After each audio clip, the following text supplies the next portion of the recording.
Welcome. It's the newspaper review here on Tab TV, and I'm so excited to have you join us one more time here on the program. It's Wednesday, the 30th in the month of August 2023, and like we do here every other day, we dissect the newspaper headlines here on the program, and of course, we are always encouraging you to join in doing so. So drop your comments, your reactions as we carry on with the program. And to do the program with me today, being Wednesday, is Victor Sioko, the regular suspect on the show. You're welcome again. Thank you, sir. Good to have you. How have you been, sir? Well, I don't know who woke me up around 4 a.m. in the morning. Mr. Bullet. I hope they didn't come to I ask don't for know who money. shouted my name. No, I just woke up and I lost my sleep around 4 a.m. You know, back in the days, they would have interpreted that to be that, you need to go to prayer house. Anyway, aside that, I'm doing all right. Great to know, great to know. Yeah. All right, for our viewers, don't forget that you're also part of this show, so you're not left out. Drop your comments and the reactions. But today, before we go on to the headlines, well, we have this breaking news that I'm not seeing on the newspaper headlines, so we're just going to go ahead and talk about it before we jump into other headlines on our newspapers.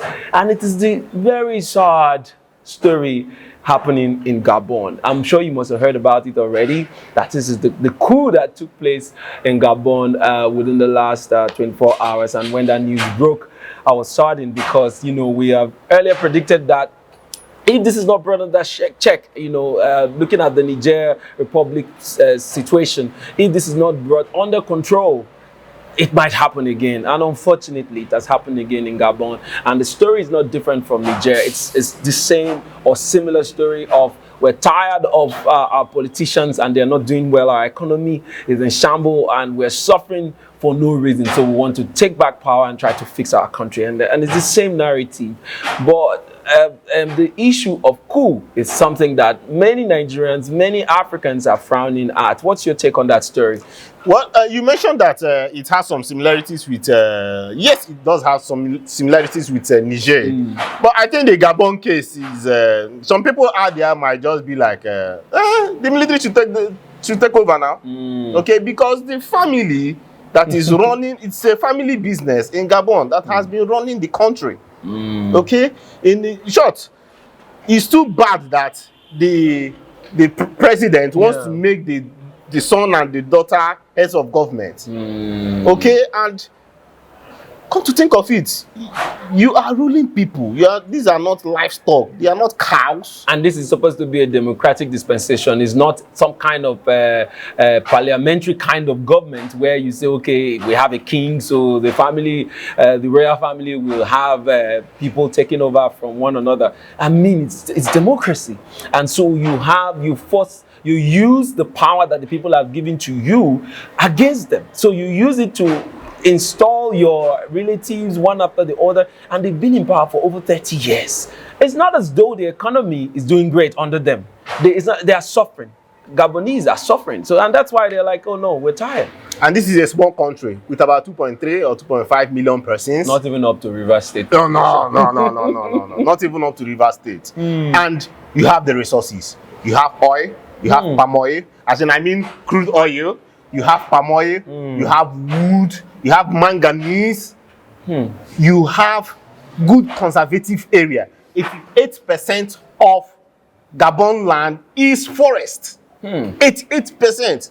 So even when the world is dishing out money for carbon emission funds, if you're not emitting so much carbon, Gabon, the money that they received, they were able to use that money to take care of their debts. That's to tell you the kind of funds that flows into that nation. But unfortunately for them, they have leaders that are, will I say, so greedy that they want to more like rule forever. Yeah. In as much as I do not support Q, but I think our leaders, sometimes African leaders, black man leaders, we try to bring these problems close to us. And you know, that's my worry from time immemorial. I've always looked at the leadership style of African leaders, and it looks the same. Remember, even here in Nigeria, it's not like Nigeria is a different case. Nigeria, I always say that Nigeria's situation is very peculiar to, or is very similar to these countries that are experiencing these coups currently. I say that because remember years ago when Obasanjo was trying to run or initiate the third term regime, it is the same hunger for power that is making these African leaders bring these problems upon themselves. Look at Zimbabwe. They had the same issue. Good enough, they've not, derailed to the point of coup. But it is, if you look at most of the African countries, they have the same problem of leadership. So they have people in power that don't want to relinquish power, yet they are not doing well. So they are immersing wealth for themselves. I say that because Nigeria too, we have the same leadership problem. So I don't know, it will take a lot of work to renew the minds of our leaders, even when opportunities for people that are willing to change the narrative comes to get into power. The cabals and the people that are enjoying the proceeds of this bad leadership will never let it happen. So the poor becomes the what's the word now? The receiver, or being at the receiving end of all of this rubbish that happens at the top. So even here in our country, in fact, on the news, I saw stories about palliatives and all of that. We're going to come to that later. But it just tells you that the poor is always at the receiving end. And so when the military begins to act as though we are standing in for the people by, taking on this coup, the general public begin to rally support for them and thinking that, okay, we have been liberated. But then they don't know that that's another form of, imprisonment, as it were. So, I mean, our leaders need to do better in Africa so that we can get out of this news about coup here and there. It kind of makes me very uncomfortable because Nigeria was almost looking like that. But although our case, another day we'll talk more about it for the fact that the military will not do that because we know that they are being settled out of the proceeds coming out of this so much chain of corruption. But then, let's leave that story for another day. We'll elaborate more on that. All right, we're still here doing the newspaper review. Now let's get into some of the big stories on our newspaper headlines. And then we'll begin with the Daily Sun newspaper for today, the 30th day in the month of August. And on the Daily Sun here, we have headlines from the top. It says, Job Racketeering Probe. Reps panel summons NUC, VCs, CBN governor, orders 2 over NHF deductions, remittances. All right, page 6 is where you get details of that story. We see the main headline on the Daily Sun. It says here, Bayelsa Guba poll, confusion as APC, PDP name Wike in campaign committees. Also named by the ruling party as Senate President Akpabio, SGF Akume, Gombe Governor, Inua, NNPC suspends, NNPC suspends Kwankwaso over romance with president. All right, interesting story. You find details on page 6 and 13 of the Daily Sun newspaper. Other headlines still on the Daily Sun here reads, police boss gay wedding, arrest couple alongside over 100 guests in Delta. Page 4 is where you get details of that story. Banks distress borrowing from CBN hits 12 trillion naira in 8 months. Page 2 is where you get details. Wike Keyamo addresses dispute over Abuja Airport second runway. FCTA to pay 825.8 million naira compensation. FCT minister speaking there, and then you find details of that story on page 8 of the Daily Sun. And lastly, I'll take this headline. It says here, Chicago Varsity blocks Twitter, LinkedIn accounts over Tinubu institution inundated by flurry of requests by Nigerians for president's academic records. All right, interesting story there. And then first time I'm hearing that kind of thing. So apparently Nigerians are beginning to flood their social media pages, asking for the record. Let's have it as evidence. Since you guys have written a letter claiming that, oh yeah, he graduated. So what's going on? Let's see evidence. We want to see. And then it has cost a lot of, it has made the university block their pages. We're tired of your requests. Please, let's move on. All right, let's move on to the main story here, though. That's of the story around the Bayelsa Guba poll. Apparently, Governor Wike's name is on the news again. He's always making news for both the good and the bad and the ugly. And this time around, they're asking a lot of people are wondering, how is it possible that both PDP and the APC are laying claims on Wike as members of their campaign committees? What do you think is going on? It's a laughable and confusing state right now, because you just imagine. In fact, we run one party system, my brother. See, Abio, yes, now you're right when you say that. It looks as though it's a one-party system, man. So it is only in Nigeria that will just be breaking records with respect to politics. Why? Oh God. So why would Bayelsa PDP, okay, publish the name of Wike as member of the campaign committee, right? Then the same thing, the APC. So I asked, what is Labour Party waiting for? Well, he hasn't shown any kind of affiliation with it. No, they are dragging. Everybody is dragging him now. Okay, so he has. That's the thing we said about his kind of person. That's been proven that yes, he's a real political, yes, powerhouse. So people are, trying to make use of the strength that he has gathered to win election. So no surprise. And maybe Kogi too will also enlist his name as well. But you now ask, yes, we understand he's a top politician. Yeah. In this side of the Niger, he is very strong. Yeah. That let's not also forget the coming back of Obaseki, Edo State. Yeah. He really played a very big part. Sure. But then you ask, what happened in Rivers State? Is that what they are trying to do over there? Whereby that the election should be something of should be about one man, one vote. But you saw the power that Wike worked with, the way and manner he arranged the election to favor him. Yeah. Okay, I know yes, he's still in court, but we saw the games that were played. Sure. Okay, if you go to the street, I usually mention it. If you go to the street and ask people, you get more information about what I'm talking about. So then you now ask, why would the APC and the PDP be struggling or be hustling to bring this guy to their camp? That is why I'm now saying that we are running one party system. We have a situation whereby this guy just wants to win the election no matter how. Not considering that a party should have its ideologies, a party should have some element of shame. The PDP should be ashamed that up till now they don't know where to stand with respect to Wike, whether they will sack him, whether or not to sack him. They don't know. They are in a confused state. They claim that they have a constitution. They don't want to open the books and read the letters and the spirit of the constitution of their party. Even to the APC. Yes. Yeah. I totally understand the part that Tinubu has brought in Wike to be part of his cabinet. Okay? But in terms of the politicking, I don't understand why APC will bring somebody that has not signed up for them, that does not have their card, to become a member of their campaign team. There is something fundamentally wrong with Nigeria as a whole and its political parties. Yeah, and then let's not forget that this didn't just start in Bayelsa.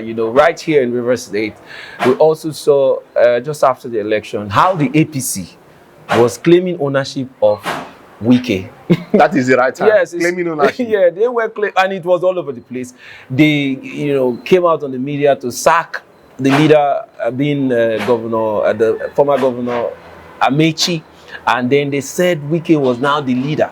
That happened, and they also said that they were crying out that Tinubu should give any ministerial position or appointment that he wanted to give to Wike because he's now the leader of the APC in Rivers State. So as it stands now, it looks as though Wike is a member of both the APC and the PDP. Even though that of the APC is not a card-carrying member, but he's an affiliate member of some sort. Because there's no other explanation to the fact that he functions in both parties.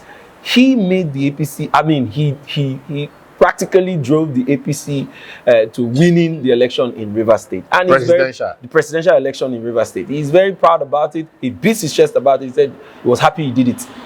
And now, the APC in Bayelsa, being our neighbors, are also calling on him, say, please, Almighty, we know your handwork, but we need to take power from the PDP, your house, your former house, because it looks as though you're not in agreement with them again. Because let's face it, the Wike is not in good terms with the Bayelsa State governor. Yes. And the governor is vying for a second term. So it's not surprising that the APC in Bayelsa State is lashing on that dispute to say, let's oust him, let's remove him. It's not part of your G5. Yes, that he's a betrayal. Let's remove him and teach him a lesson. Let's bring in an APC leadership. And that will make you have full control of the Niger Delta region. You cannot be a lion in Rivers State alone. Be a lion in Bayelsa State. So all of that is playing out. But just like you rightly pointed out, the part that is so annoying is the fact that PDP is watching all this drama, making it look as though Wike is above the law and untouchable in the party because he has formally said it that he is PDP and that nobody can do to him what he didn't allow you to do, what he will not allow you to do. So it's true. So I asked, for the fact that the PDP know that they have a constitution smaller than the constitution of the Federal Republic of Nigeria, if they cannot interpret and abide by those lines, by those letters of the constitution, as small as their own constitution is, how can they be able to run a government with a bigger constitution? So that's a very good question that Nigerians need to ask the PDP and also look out, because a party that is so confused as they look now cannot jump into positions of leadership for our country. Because I don't get it.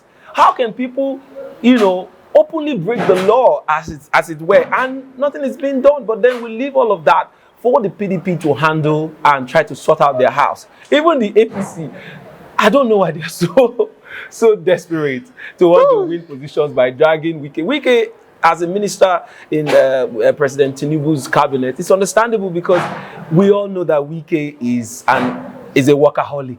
He's a man that delivers.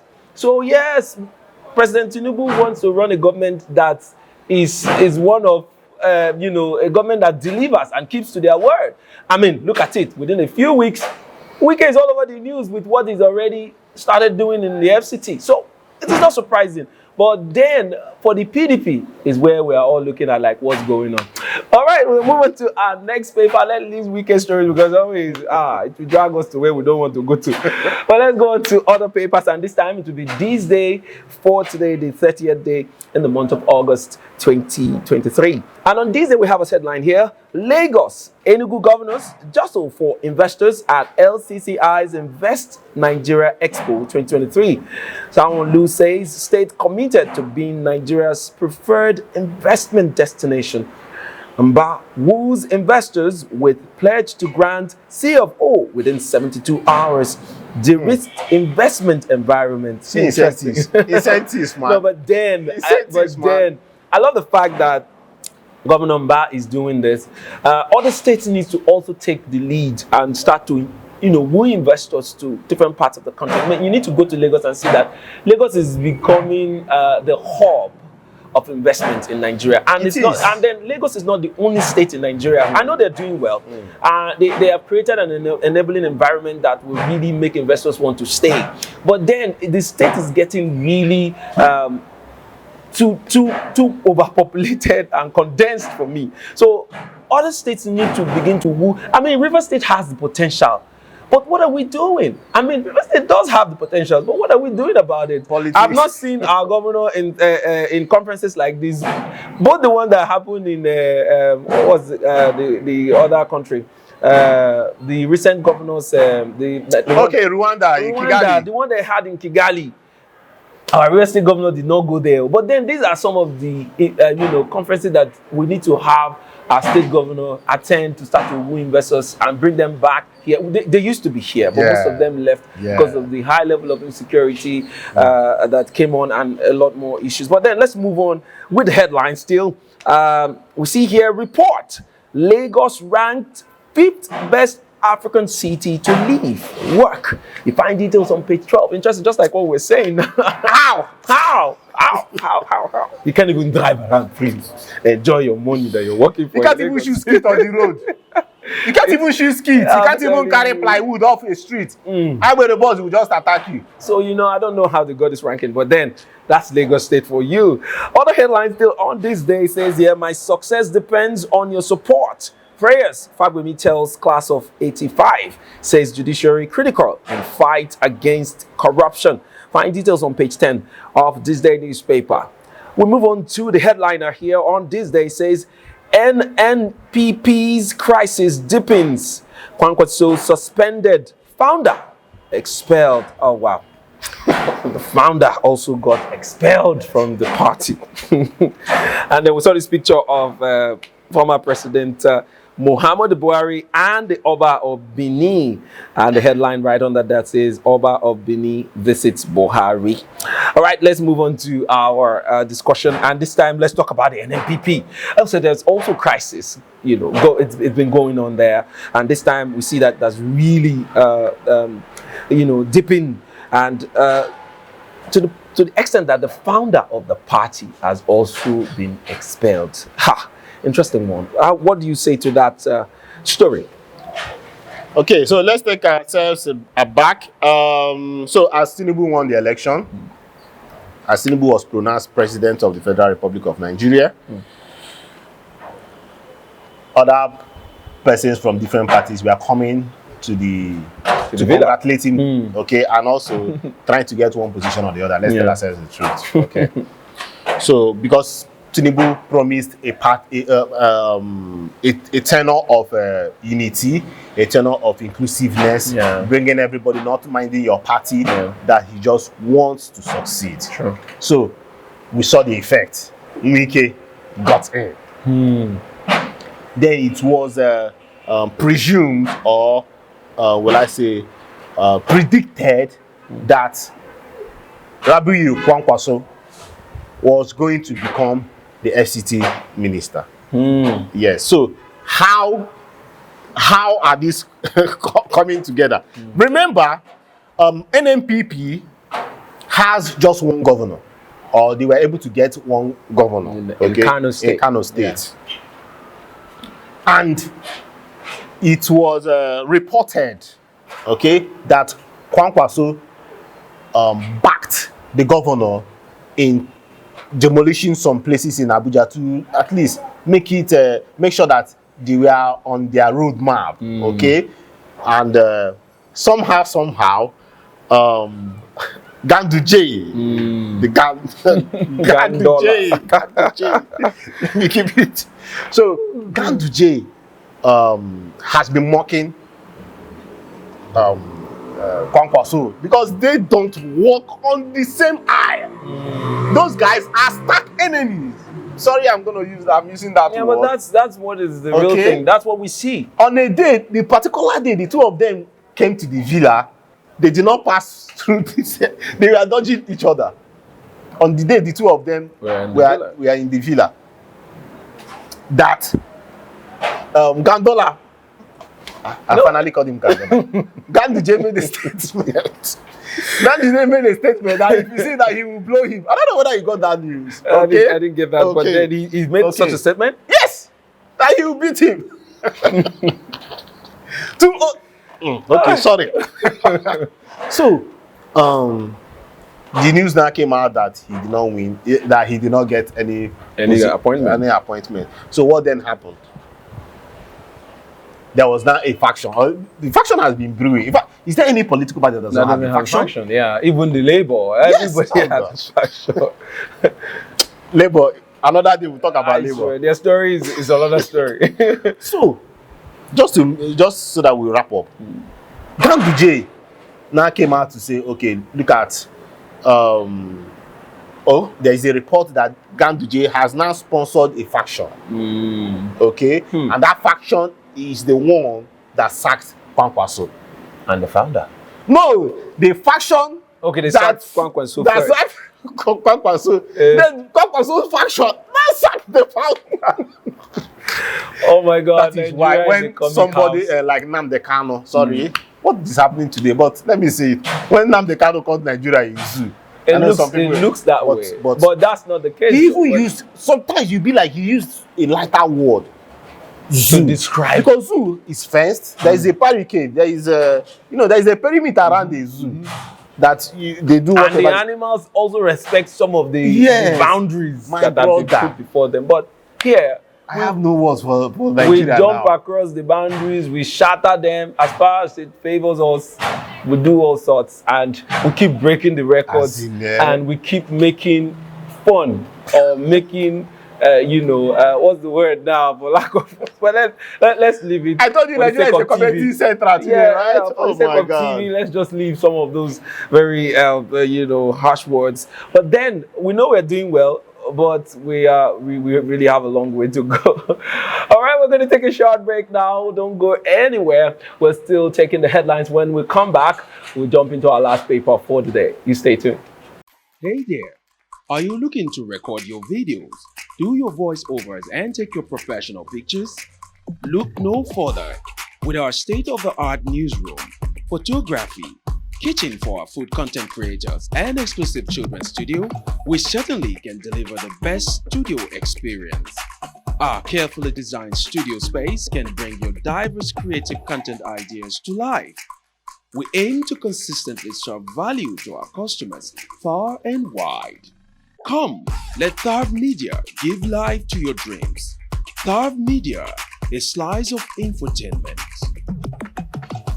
All right, you're welcome back, and we want to thank you so much for watching up to this time. We're still doing the newspaper headlines, myself and Victor Sioku. All right, let's take our last paper for the day, and that will be the Daily Times newspaper. And on the Daily Times here, we have as headline, stalled Abuja Airport second runway project back on. Wike orders payment of 825 million naira compensation. We'll also see as headline here, job racketeering, reps ad hoc committee summons NUC VCs, absolves self. We find story on page 9 of the Daily Times newspaper. Edo goes paperless, archives 7 million documents. Page 4 is where you will get details of that story. That's a very cool story there.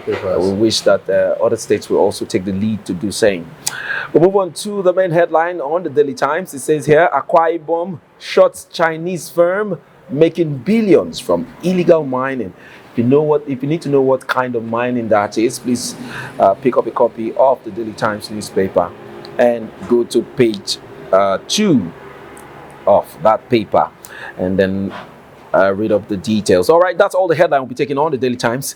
And let's go to the story concerning Abuja Airport second runway project. And some people will say that this expectation they had of the new FCT minister and person of former Governor ESM Wike, that he has kicked off projects that were now seemingly abandoned, and things are beginning to make some sense. He has already started working. What do you say to that story, the headline though? Yeah, so when he was mentioned as a minister, I knew that anywhere they were going to put in that he was going to make a mark there, and he's already showing.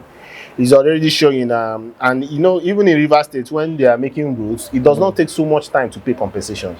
And I'm amazed, but we also need to find out the persons they were doing this compensation beforehand or doing the documents and then stopped, okay, for him to now come in and just activated everything immediately. And that's the way to go. Sometimes we try to drag projects and drag it, especially when it comes to compensations like this. And we've seen a whole lot of all these flyovers that he built in Rivers State. Before you know it, compensations go around and people get their monies and there are no rioting and all that. And in less than 2 years, projects are being commissioned. Yes. And that's very cool. So I know that he will do wonders, good wonders. Okay. Yeah. Okay. Also, I also want us to talk about, because this is happening within the airport. Yeah. So I want to talk about the Abuja Light Rail that we now got feedback from Bloomberg that, after cutting the tape in 2018 by Buhari, the former president, after cutting the tape, unfortunately, COVID came and it stalled the whole activity happening on that line. But now the issues are, thank God the governor is here, as in former governor of Rivers State is here. I don't know whether they should, will I say, recheck that particular project, because Nigeria is paying so much for that project and nothing is being gotten out of it. Why do I say that? Activities have started, but could you imagine that a rail that was we had an expectation of 34,000 passengers to ply through the rail for per day, but right now we just have about 1,000. 1,000, only 1,000 passengers. And you now ask why? Because when they were planning on that rail track, the line, the corridor through which it passed, it was not making sense. It was passing through where people do not live, where people do not have businesses. It was just passing through bushes. And in that manner, people will now say, okay, no need to enter the train. Like I could enter taxi or bus. Or drive my car. Or drive my car. Knowing that any station this train will stop, I might now need to pay transport to get to the main roads, my location. Destination. So projects like this, I don't know how they should do it. Yes, it's an ongoing project, about 200 kilometers that will lead even down to Suleja, to the satellite cities around Abuja.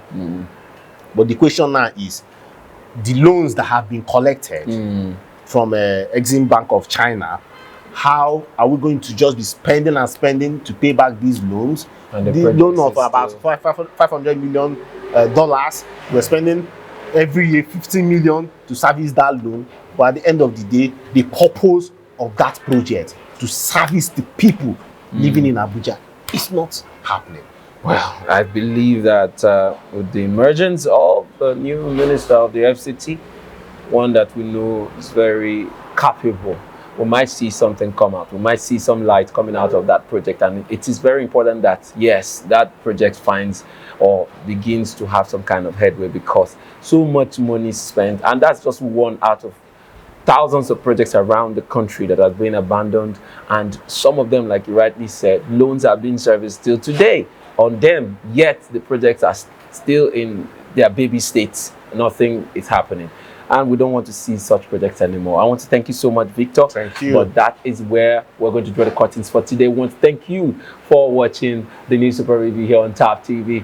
Don't forget that you can also follow us on all our social media handles. And of course, join us tomorrow for another interesting episode of this program.